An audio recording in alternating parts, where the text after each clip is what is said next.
एक लड़का हुची ए नोनी के गाड़ी हां काय जी बाबू की दादा एक की बात कहते हैं जी का बात है हां बताता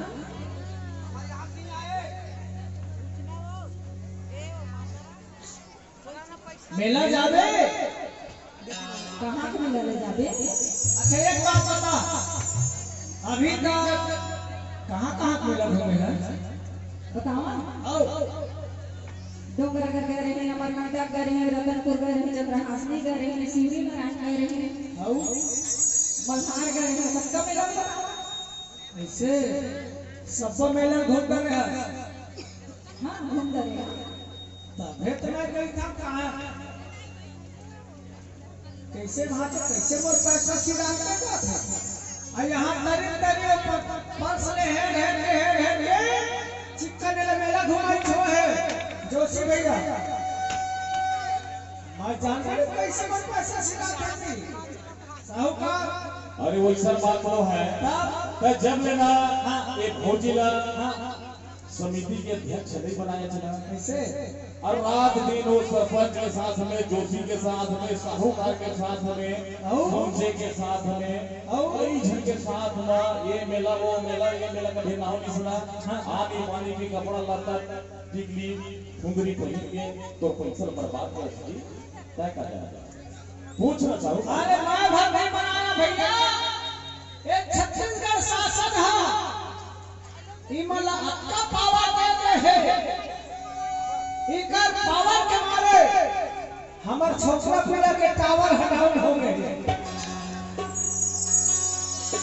और साहूकार के जोशी के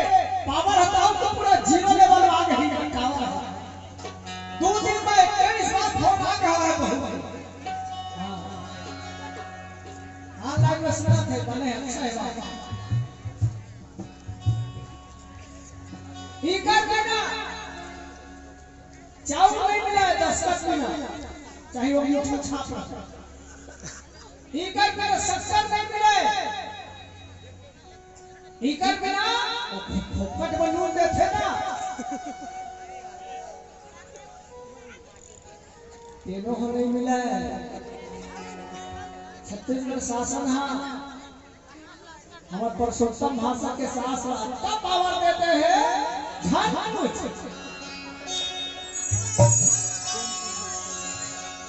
चल हटा चल आज जीवनपुरी मेला जाबो नहीं जाबो जी हाँ चल हम बैला गाड़ी में जाबो फागुनिया वाते बही मेरा भारा ही दिखे फागुनिया वाते बही मेरा भारा ही दिखे छोड़ के जाते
Thank you.